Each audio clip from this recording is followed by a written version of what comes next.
दोस्तों, क्या आप जानते हैं ऋक्षराज जामवंत सतयुग में भी थे, त्रेता युग में भी थे और द्वापर युग में भगवान कृष्ण के अवतार के समय भी थे, महाभारत में भी थे। आखिर क्या है रहस्य कि जामवंत आज भी जिंदा है। जामवंत को ऋक्षपति कहा जाता है। यह ऋक्ष बिगड़कर रीछ हो गया, जिसका अर्थ होता है भालू, अर्थात भालू के राजा। लेकिन क्या वे सचमुच भालू मानव थे?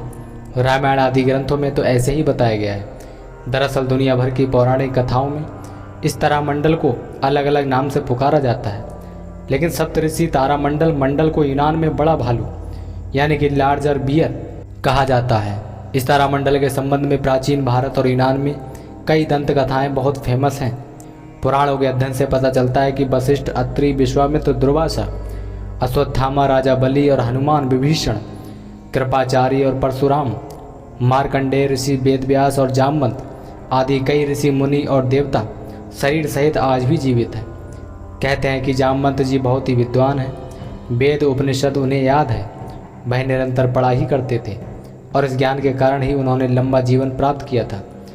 परशुराम और हनुमान के बाद जामवंत ही एक ऐसे व्यक्ति थे जिनके तीनों युग में होने का वर्णन मिलता है और कहा जाता है कि वे आज भी जिंदा हैं। लेकिन परशुराम और हनुमान से भी लंबी उम्र है जामवंत जी की, क्योंकि उनका जन्म सतयुग में राजा बलि के काल में हुआ था। परशुराम से बड़े हैं जामवंत और जामवंत से बड़े हैं राजा बलि। रामायण काल में हमारे देश में 3 प्रकार की संस्कृतियां थीं। एक उत्तर भारत में आर्य संस्कृति, जिसके प्रमुख राजा दशरथ थे। नंबर 2 दक्षिण भारत में अनार्य संस्कृति, जिसका प्रमुख रावण था। और तीसरी संस्कृति देश के मध्य भारत में आरण्य संस्कृति, जो कि जनजाति और आदिवासी के रूप में अस्तित्व में थी, जिसके संचालक महर्षि अगस्त्य मुनि थे। अगस्त्य मुनि वनवासियों के गुरु व मार्गदर्शक थे। ऋक्ष और बानर, बाली, सुग्रीव, जामवंत, हनुमान, नल, नील आदि अगस्त्य मुनि के शिष्य थे।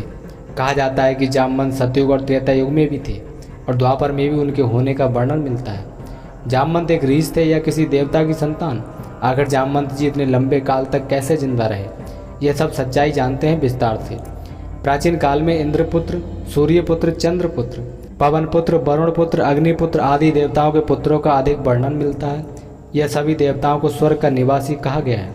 एक और जहाँ हनुमान जी और भीम को पवनपुत्र माना गया है, वहीं जामवंत जी को अग्निपुत्र कहा गया है। जामवंत की माता एक गंधर्व कन्या थी। जब पिता देव और माता गंधर्व थी, तो वे कैसे रीछ मानव हो सकते हैं? एक दूसरी मान्यता के अनुसार भगवान ब्रह्मा ने एक ऐसा रीछ मानव बनाया था जो 2 पैरों से चल सकता था और जो इंसानों से बात कर सकता था। पुराणों अनुसार बानर और मानवों की तुलना में अधिक विकसित रीछ जनजाति का उल्लेख मिलता है। बानर और किमपुरुष के बीच की यह जनजाति अधिक विकसित थी। माना जाता है कि देवासुर संग्राम में देवताओं की सहायता के लिए जामवंत का जन्म अग्नि के पुत्र के रूप में हुआ था। उनकी माता एक गंधर्व कन्या थी। सृष्टि के आदि में प्रथम कल्प के सतयुग में जामवंत जी उत्पन्न हुए थे। जामवंत ने अपने सामने ही वामन अवतार को देखा था। वे राजा बलि के काल में भी थे। राजा बलि से 3 पग धरती मांगकर भगवान वामन ने बलि को चिरंजीवी होने का वरदान देकर पाताल लोक का राजा बना दिया था। वामन अवतार के समय जामवंत जी अपनी जवानी में थे। जामवंत को चिरंजीवियों में शामिल किया गया है, जो कलयुग के अंत तक रहेंगे। श्री राम के समय में त्रेता युग में भी जामवंत बूढ़े हो चले थे। राम के काल में उन्होंने भगवान राम की सहायता की थी। कहते हैं कि जामवंत जी समुद्र को लांघने में सक्षम थे, लेकिन त्रेता युग में वह बूढ़े हो चले थे। इसलिए उन्होंने हनुमान जी से इसके लिए विनती की थी कि आप ही समुद्र लांघिए। जब हनुमान जी अपनी शक्ति को भूल जाते हैं तो जामवंत जी ही उनको याद दिलाते हैं, क्योंकि वह बुजुर्ग थे और उन्हें हनुमान जी के जीवन का पूरा ज्ञान था। माना जाता है कि जामवंत जी आकार प्रकार में कुंभकर्ण से तनिक ही छोटे थे, वरना उनके बराबर ही थे। जामवंत को परम ज्ञानी और अनुभवी माना जाता है। उन्होंने ही हनुमान जी से हिमालय में प्राप्त होने वाली 4 दुर्लभ औषधियों का वर्णन किया था, जिसमें से एक संजीवनी थी। एक बार जामवंत को हुआ था अहंकार। राम रावण के युद्ध में जामवंत जी राम सेना के सेनापति थे।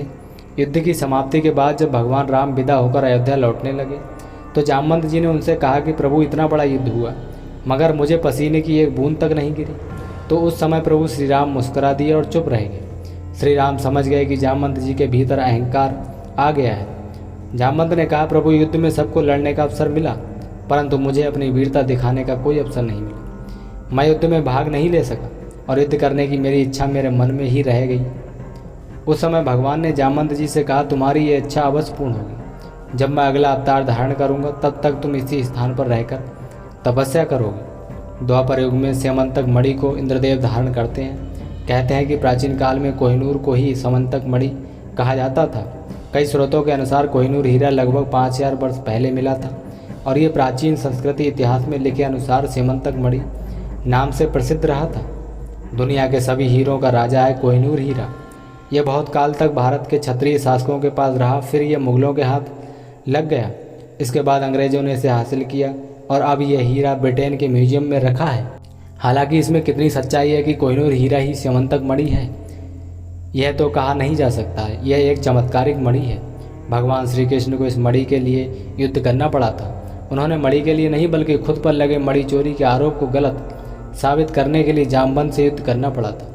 दरअसल ये मणि भगवान श्री कृष्ण की पत्नी सत्यभामा के पिता सत्राजित के पास थी और उन्हें ये मणि भगवान सूर्य ने दी थी।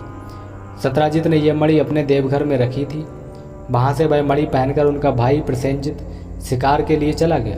जंगल में उसे और उसके घोड़े को एक शेर ने मार दिया और मणि अपने पास रख ली। शेर के पास मणि देखकर जामवंत जी ने शेर को मारकर मणि उससे ले ली और उस मणि को लेकर वे अपनी गुफा में चले गए, जहाँ उन्होंने इसको खिलौने के रूप में अपनी पुत्री को दे दी। इधर सत्राजित ने श्री कृष्ण पर आरोप लगा दिया कि यह मणि उन्होंने चुराई है। तब श्री कृष्ण को यह मणि हासिल करने के लिए जामवंत जी से युद्ध करना पड़ा। बाद में जामवंत जब युद्ध में हारने लगे तब उन्होंने अपने प्रभु श्री राम को पुकारा और उनकी पुकार सुनकर श्री कृष्ण को अपने राम रूप में आना ही पड़ा और उन्होंने राम रूप में ही दर्शन दिए। तब जामवंत ने समर्पण कर अपनी भूल स्वीकारी और उन्होंने मणि भी दे दी और श्री कृष्ण से निवेदन किया कि आप मेरी पुत्री जामवंती से विवाह करेंगे।